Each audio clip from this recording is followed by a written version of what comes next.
We continue in Bangkok. After the busy day with Reinisch, I felt a bit sick again, but still wanted to see the city. My guide put me on a local boat and experienced Bangkok from another interesting perspective. Until I fell asleep and woke up in almost the complete other side and needed to travel back about 2.5 hours. Late in the evening I returned to the guide and we drove 200 km to Amphu Cha Am. Did a pit stop on the way to where we're going today to see the Monkey Mountain, something like that. Anyway, I think in the back you already can see that it's not just a made-up name, but it's supposed to be full of monkeys. The only thing I have with me is my camera, because they told me it's dangerous to take your keys or bag or small stuff, because they like to grab it. Yeah, so we're gonna see what's this mountain about. Made it to the top of the mountain. Besides the monkeys on the foot of the mountain and here on top, I didn't see any. So the thousands of monkeys on this mountain is probably another, or definitely another Thailand marketing scam. But I made it. The view from here is perfect though. Let's give this thing a hit.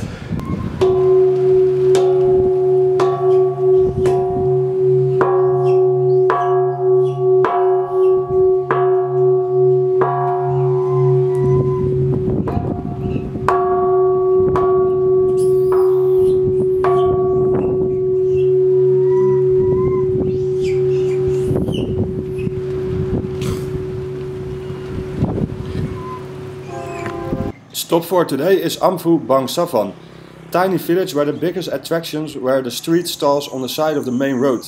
What struck me was that they sold only sweet stuff, some kind of pancakes which they filled with syrup and other sugar flavored things.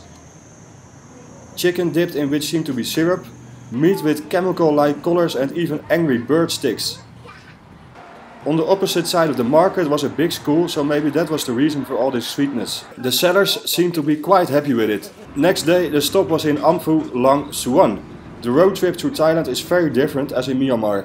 I planned the route to be as quick as possible and choose villages which were about 200 kilometers away from each other. I regret this a bit, as most villages like this one were just a street with no touristic attractions to see, and I was mainly in the mandatory hotel to catch up with work. In the morning I found out that the car is not fully charged. It stopped charging during the night at 50%. So today we have to do a few stops to make sure that we arrive at our destination. First stop is this fuel station, where I've spent some hours on this on my personal desk. I don't mind so much because it gives me some time to finish the movie. On Monday we reached the border. On the Thai side I had to fix car insurance for Malaysia, and it took some time as they didn't know how to insure electric cars. Normally they base the price on the cylinder capacity, and it took a while before they understood that my car doesn't have that. Eventually they gave me the lowest rate possible, about 25 euros for 3 months. We arrived in Malaysia, country number 28, and the third time zone in the last 22 days. Nice. And already before I entered Malaysia, on the Thai side of the border, Cameron came to me. He is yeah, he lives in Penang in Malaysia. Yeah, I live in Penang. How did you find out? How did you know me? I seen an episode through Fully Charged. Oh, Fully Charged, yeah. Where you have a nice hairstyles and everything. You're very handsome at the time. Yeah, I guess the road trip have dreaded you a lot. Yeah, this is where we're gonna charge him up. All right. Yeah, we're gonna charge him up very goodly on the cars and his appearances in Malaysia. This is the place to be. Okay, yeah, sounds good. And yeah, you contacted me and said, yeah, I'm coming to help you, and so it's really nice what you already did for me.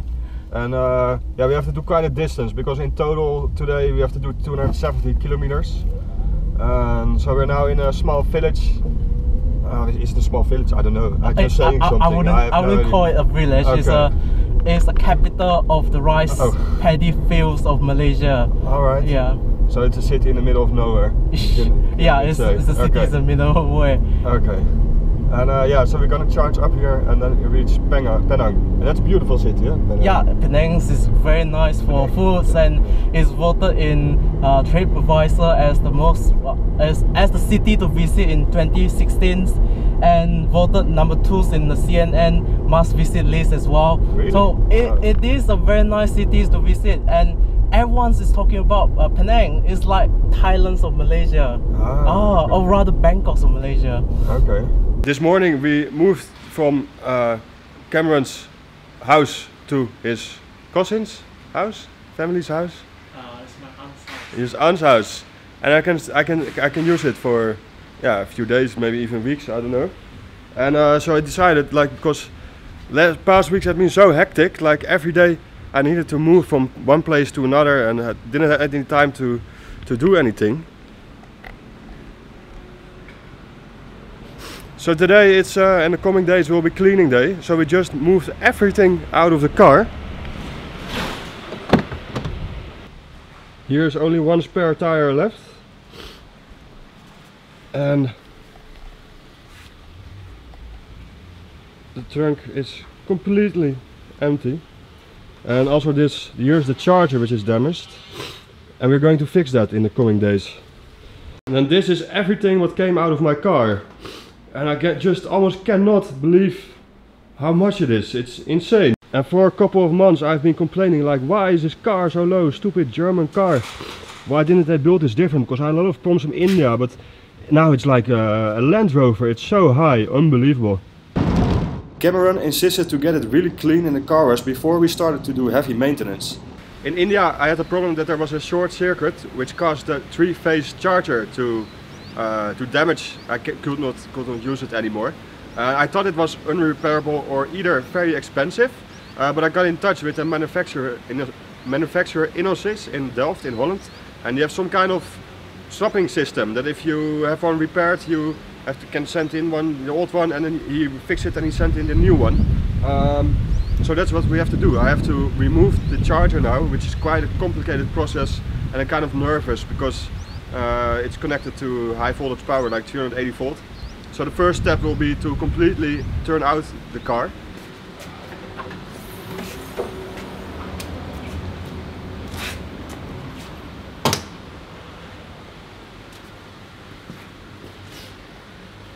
Yeah, that was good, eh?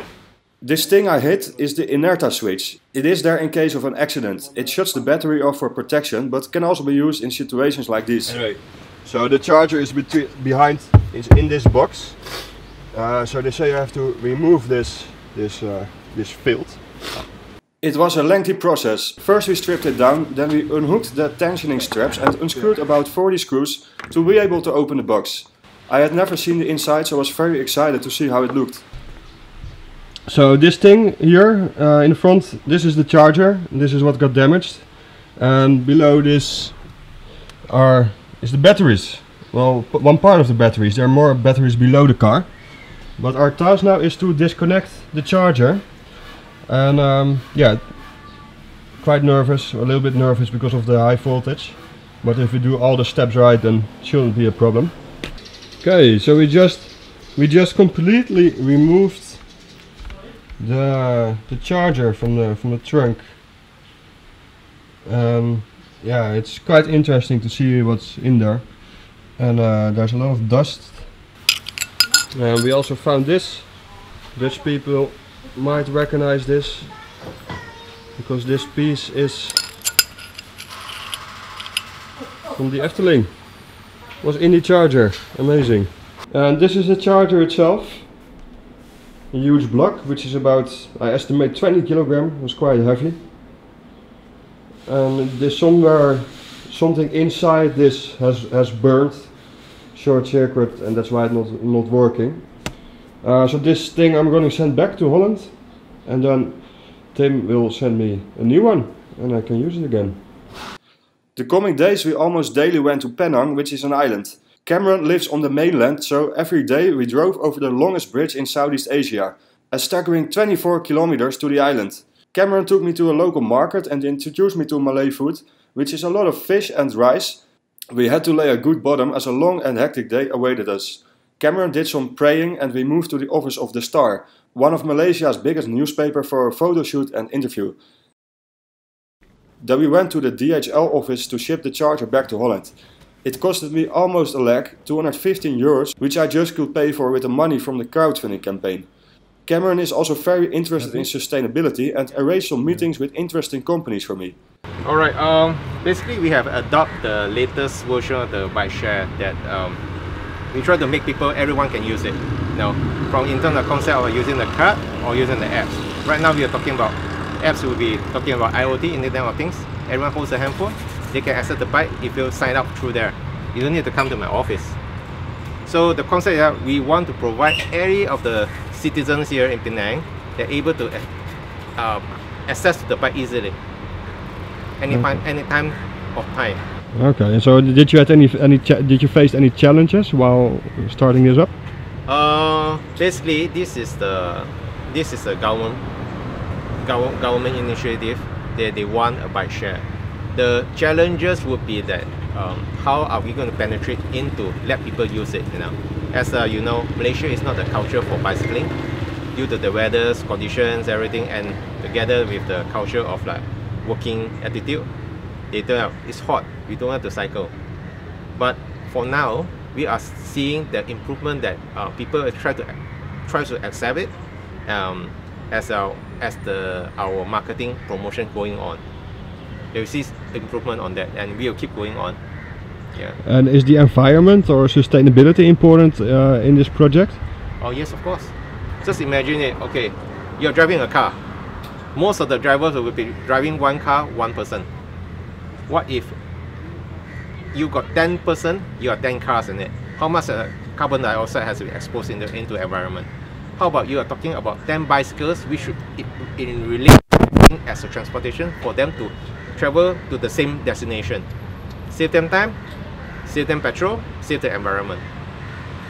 Thursday we took the bridge again to Penang for a meeting with YB V Boon Po, which is close to the Ministers of Environment secondhand, something like that. He explained me the issues they are facing and what they have done to make the island more sustainable. It was a long talk and I will write a blog post about this later. Welcome to Chuchi Penang. This is the world's largest humanitarian organizations, and this is the recycling centers of Chuchi Penang.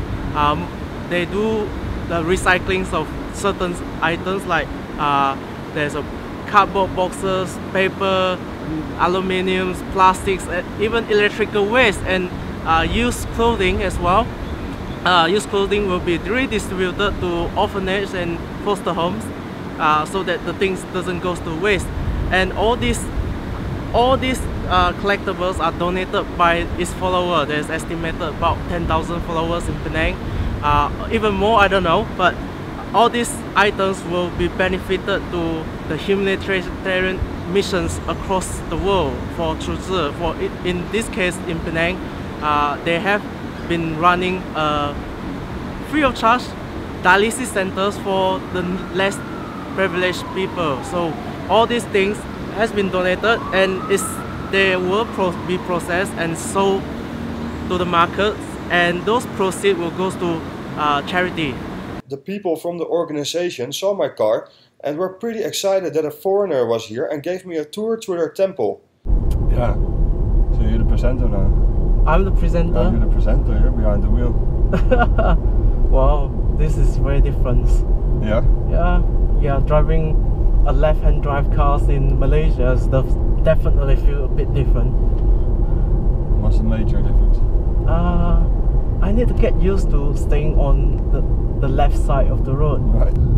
But how does it drive? It is good. It feels like a Tesla. It feels like Tesla? Yeah. Yeah? It feels like a Tesla. When you take off the foot off the accelerator, it started engine braking just like Tesla does. Yeah. Yeah. I like that in a way that I don't use lots of brake pads to slow my car down. Stay with us, because in the next episode we will be doing some scenic drives through palm tree plantations, and I continue the road trip towards Kuala Lumpur. To stay updated about the journey, you do that very easily by hitting the subscribe button. And big apologies for the terrible audio quality in this video. My microphone has broken and need to record straight into the laptop. If anyone knows how to fix a Rode Video Mic Pro, please let me know in the comments.